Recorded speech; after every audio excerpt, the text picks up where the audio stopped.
Oil crisis गोटे पूरा विश्वर economy को गोटे नुआ दिशा दिए आपण मैंने से जानी तो सबू को नहीं कि युद्ध मु भावुची एइथिरे कौनसी देशर कि कौनसी व्यक्तिर लाभ हुएनी।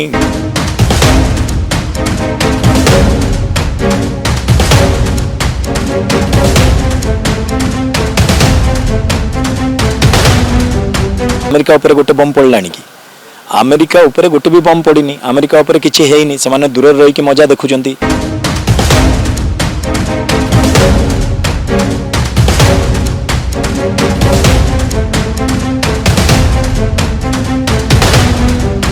अशांत होची मिडिल ईस्ट आ मिडिल ईस्ट रे युद्ध जतिकी घन होची क्रूड ऑयल रो प्राइस मध्य सेतिकी बढ़ुची $60 रु जाइकी आज क्रूड ऑयल प्राइस पहुंची $107 पर बैरेल जो थी कि गोटे प्रकार इकोनॉमिक क्राइसिस देखा जाइए खाली सेतिकी नुहे पूरा भारत में गोटे प्रकार हाहाकार स्थिति देखा जाइए आगामी 50 दिन जदिव सरकार कहते तेल स्टक अच्छी किंतु केतेबेले जो तेल सरीज गोटे आशंका भितर रही आम भारतर जनसाधारण तेणुक आम ए विषय सीधा आलोचना करें आम सहित अच्छा कैप्टेन सार कौन कहे जो भाई भाव में मिडिल ईस्ट युद्ध घन होपण पूर्व कैप्टेन थे आपण जिनस को बेसी भल भाव में इलाबोरेट करेंगे से बर्तमान क्रूड ऑयल प्राइसेस पहुँचला $107 गोटे प्रकार इकोनॉमिक क्राइसिस देखा कौन हम आगामी दिन में। सर्वप्रथम कौन युद्ध कौन देश हितकारी नुह मनुष्य सभ्यता हितकारी नुह तो मु युद्ध को गोटे भारतीय वायुसेनार पूर्वतन पायलट हिसाब से मु खंडन करी कौन युद्ध के शांति दिए नहीं अशांत वातावरण सृष्टि करे और जितेबाला से भारतीय सबकंटिनेंट मिडिल ईस्ट आमरी एशियन रीजन रे होउची निश्चित रूप से आमरी उपरे तार प्रभाव पड़ो मु भावुची आप जमीता कहले कि क्रूड प्राइस एबे तो $90 ରୁ $100 हो सारानी आउ पर बैरेल एटा 150 बैरेल आकलन करा जाइछि और जो भाव में अमेरिका राष्ट्रपति उल्लेख कर सारे कि वार एस्केलेट करिवो मु भावुची से माने या पूर्व केवल मिलिट्री स्ट्रेटेजिक लोकेशन गुड़ाक अटैक करते आज civilian aerodrome is on fire and तापर से माने oil refineries and oil deposits मान को अटैक कर आरंभ करदे जो थी कि इराक तार प्रोडक्शन कम कर सारा ईरान रे तो प्राय प्रोडक्शन जीरो हो सारा आमर हरमुज जो स्ट्रेट रे प्राय ऑयल ट्रांसपोर्टेशन सबुठार बड़ हब पृथ्वी तार कैपेसिटी प्राय 20% को ह्रास पाई सारी जिते ऑयल टैंकर ट्रांसपोर्टेशन अच्छी समस्ते डरिकी प्राय एंकरिंग कर सारे यही समय पृथ्वी सर्वबृहत्तर जनसंख्या भारतवर्ष जो आमको यही मु भावुची पार्लियामेंट्री या ऊपर गोटे डिबेट हवा कथा एपर्यंत कहीं डिबेट करा जाए केवल माननीय फॉरेन मिनिस्टर से तांकर गोटे उक्ति रखिंट जो से कहते कि आम किसी दिन सस्टेन करूँ किंतु सरकार आहरी अनेक दायित्व रही जो से आम जनसाधारण किपर प्राइस राइज तेल रे हो गैस रे हो अन्य कमोडिटीज हो ट्रांसपोर्टेशन रे हो एविएशन रे हो किभली यार इंपैक्ट न पड़ो एवं देश सुरक्षित रहिबो कौन प्रकार प्राइस राइज एवं फॉरेन एग्रेशन आम उपर न आसी पारिबो सेति आम तत्पर रहा कथा एवं गवर्नमेंट यार उत्तरदायित्व नेबा कथा एवं या विषय चर्चा विचार विमर्श करिया कथा जिनस देखा जे ट्रम्प पूर्व भारत रूसिया ठारू सस्तार तेल आणुला किंतु ट्रम्प जो तारीफ लगेले ताकू नहीं कि गोटे प्रकार वाद प्रतिवाद भितर भारत ट्रम्प को कथा शुणिकी आनिलानी बोली जहाँ विरोधी दल नेता राहुल गांधी अनेक थर संसद में हंगामा कर पीएम होती कंप्रोमाइज एमती कि जितेबाला ईरान आमर गोटे बंधु राष्ट्र था से खामेनी मृत्यु पर मोदी गोटे वक्तव्य नदवा ये गोटे टाइप रोनी कि अमेरिका पाखे जमी भारत सरेंडर कर जो विरोधी मैंने जो कहते नहीं कि आगामी दिन में स्थिति कौन रही देखु प्रथम कहूँ जो युद्ध हुए से कौन राजनीति न था युद्धर कारण आपण मैंने जानते बहुत गुड़ा फाइल एप्स्टीन फाइल थिला जेफ्री एप्स्टीन फाइल ता पूर्वर एटा गोटे इकोनॉमिक क्राइसिस देकी अमेरिका जाऊँगी यहाँ गोटे इकोनॉमिक वार बोली लोके कहते जो विशेषज्ञ मैंने अच्छा तो ऑयल क्राइसिस गोटे पूरा विश्वर इकोनॉमी को गोटे नुआ दिशा दिए आपण मैंने से जानी तो सबू को नहीं कि युद्ध मु भावुची एइथिरे कौनसी देशर कि कौनसी व्यक्तिर लाभ हुएनी युद्ध सब बेले कष्ट दे था युद्ध सब बेले व्यथा दे था अमेरिका देखी वियतनाम रे कौन है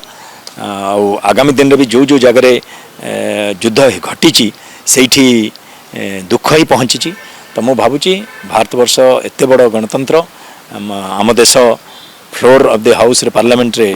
डिस्कशन डिबेट करने कथा कौन पदक्षेप नेले এই যুদ্ধ रही अटकिब कहीं आमरी जनता ही प्राइस राइज शिकार हेबे आमे सबुठ बृहत डेमोक्रेसी तो आमको आहुरी जत्नवान होगा पड़ो मत लगुच पार्लियामेंट ए विषय आहरी सतर्क रहा कथा आग को भविष्य को चिंता करने कथा ये युद्ध एस्केलेट होगा जाऊँगी मु तो आशा करुँचे गोटे विश्वयुद्ध परिणत न हो ता पूर्वर आम आमरी ऑयल रिफाइनरीज आमर ऑयल डिपोजिट्स आमर एनर्जी इंफ्रास्ट्रक्चर आमर एविएशन सेक्टर को किभली प्रोटेक्शन दे पारिबा किभली आमर लोके हंसंद न हेबे प्राइस राइज रो शिकार न हेबे सेत आम जत्नवान होगा कथा देखा मिलला से ईरान को अमेरिका जो भाई हल्का नहीं से युद्ध गोटे सप्ताह भितर सरीजी बोली ट्रम्प भाभी आकलन कौटी ना कौटी भूल होगा कि कहीं आम देखिए जो ईरान जो भाई भाव आटाक करुच्ची आमेरिकार प्लेन गुड़ी को फुल खसैला पर खसाऊँगी से कहीं भावी ना अमेरिका परिक आम कंट्री को इज्राएल पर कंट्री को ईरान ये भाव गोटे प्रकार परिस्थिति सृष्टि कर माने गोटे प्रकार ट्रम्प जो भाव में प्रेस मीट्रे देखा देते मुहर गोटे हस नाला मनर भी टेंशन थिला अनेक गुड़िए गणमाध्यम जिनस को लेकिन चर्चा है तो ईरान ये भारी पड़ार रिजन कौन हो पारे बोली आपको लगुच देखु मु तो गोटे अन्य दृष्टिभंगी यहाँ को देखे गोटे यहाँ है जुग है एआई रो इलेक्ट्रोनिक काउंटर मेजर रो ECCM को आम युद्ध तो किए क्या खसईदेला कार विमान खसईदेला किए के गोटे अपर हैंड रहा यहाँ महत्वपूर्ण नुह महत्वपूर्ण है अमेरिका उपर गोटे बम पड़ला कि अमेरिका उपरे गोटे भी बम पड़नी अमेरिका उपरे किछि हेइनी से दूर रही कि मजा देखुचंती से देखुचंती कि किभली भाव में पाखरी पाखरी एशियन कंट्री गुड़ाक ओनली बोमा पड़ुची तो मिडिल ईस्ट जलुची अमेरिकार किछि नाही तो अमेरिकन समर्थित देश रे ईरान बम पकाउची तो से कौन अमेरिकार पकेला मोर कहवा कथा युद्ध रे आमे रणनीति रणकौशल जहा करू क्षति आमरी एशियन रीजन रे होउची क्षति भारतवर्ष सहिब प्राइस राइज हम पेट्रोल दरदाम बढ़ गैस दरदाम बढ़ आमको क्षति पहुँचो ट्रम्प आमको टैरिफ लगेले एबे क्षति पहुँचले तथापि आम ट्रम्प गुणगान करुचु एटा आम भारतवर्ष चिंता करार आवश्यकता रही भारतर वैदेशिक नीति कौन ट्रम्प विचार करेंगे कि भारत जहाँ कौन क्या तेल किणव केमी तेल किणव से सब कौन निष्पत्ति ट्रम्प ने बसिकी आम गोटे गुलामी आड़ को जाऊँ देखो देशर दायित्व आम समस्तर राजनीति उपर करिवार कौन आवश्यकता नहीं जिते दुईटा कंट्री दुईटा देश युद्ध करुँच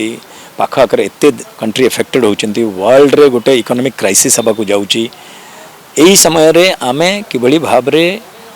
आमर देशर सुरक्षा एवं आमरी लोक किभली या द्वारा सबुठारु कम एफेक्टेड हेबे एफेक्टेड तो निश्चय हेबे कम एफेक्टेड हेबे सेहितपई से दूरदृष्टि संपन्न नेतृत्वर आवश्यकता अछि से नेतृत्व महत्वपूर्ण आम आशा करी आम पार्लियामेंट रे जिते जन सदस्य अच्छा या उपर चर्चा करेंगे आ गोटे समाधान बाट काढ़े क्वेश्चन ईरान परिका कंट्री जिते बड़े अमेरिका और इज्राएल पर जो टेक्नोलोजी रे बहुत आगे पानी पियाऊँ गोटे कथा उठुची रशिया और चाइना या पछरे अच्छा जो मैंने कि माने टेक्निकाली टेक्नोलोजी प्रोवाइड करुँच जो थे कि अमेरिकार जो जो जगार एयरबेस अच्छी अमेरिकार जो जो जगार सैन्य ठिकाना अच्छी से सब जिनसर पताता दौरान यहाँ केते ठीक भावुं देखु सबु देशर गोटे संपर्क रहे पाखरी देश कि अन्य देश सहित बायलैटरल रिलेशनशिप थाए पाख देश मान सहित कौन सी देशर समस्त शत्रु नुहति कि समस्त मित्र नुहति तो निश्चित रूप से मुझे कहली एटा गोटे विश्वयुद्ध आड़ को गति गला विश्वयुद्ध होउची बोली मानिबा कथा कहीं सबु देश पाखापाखि आम मिडिल ईस्ट आउ साउथ पैसिफिक जिते अच्छा एशियन रीजन समस्त ये एफेक्टेड यहीटा गोटे एमतिया गोटे एनर्जी पेट्रोलियम प्रोडक्ट जोटा कि पूरा वर्ल्ड इकोनॉमी को परिवर्तन करि पारिबो तो एइथिरे आ केही दूर रे अछंती युद्ध रे बोली के मानंतुनी एइथिरे समस्त युद्ध रे अछंती समस्तन को युद्ध इफेक्ट करिवो पूरा विश्व को अशांत करिवो पूरा विश्व रे हु हबो बढ़िवो सबु दरदाम तो गोटे बहुत सेंसिटिव इश्यू एटा को आम हल्कार नवा कथा नुह भारत वर्ष या उपर चर्चा करने कथा पार्लियामेंट रे केवल गोटे विदेश मंत्री गोटे स्टेटमेंट देदेले सेटा महत्वपूर्ण नुह गोटे डिबेट आवश्यकता अच्छी किभली भारत वर्ष यही विपरीत परिस्थिति रे निजको संयमतार सहित व्यवस्थित ढंग से दूरदृष्टि संपन्न नेतृत्व ग्रहण करिकी यही क्राइसिस रु ए प्राइस राइज जोटा आकलन करा जाउची ताठु दूर रे रहिबो देशर लोक हंसन न हेबे सेति पे आमे प्रयास करबा। तो आम सहित थे कैप्टेन दिव्यशंकर मिश्र जहाँ कि एयरफोर्स रे अनेक अभिज्ञता रही युद्ध को परिस्थिति रे युद्ध होउची आ युद्ध रे कार कार क्षति हम कौन कौन क्षति हम आगामी दिन में भारत केते क्षति सह पाखापाखि जहाँ से आकलन करुँचे $150 पर्यंत पहुँची जापे क्रूड ऑयल तो जदि $150 क्रूड ऑयल पहुँचे ताले भारत में 150 टंका पेट्रोल हबारू कई बर्ती पारे बोलिका जहाँ आकलन कर विशेषज्ञ मैंने आगामी दिन में देखा बाकी रहा जे ये युद्ध केबे बंद होची ना युद्ध आहरी घनीभूत होची जो थे कि आमूलचूल जो मैंने रही वर्ल्ड लीडर खाली वर्ल्ड लीडर नुह भारत खाली नुह पूरा पृथ्वीर जिते जनसाधारण रही समस्त आफेक्टेड होती तो केबे युद्ध बंद होची केबे शांति आसूची ता देखा बाकी रहा भुवनेश्वर कैमरा पर्सन चिन्मय मु वीर समय लाइव।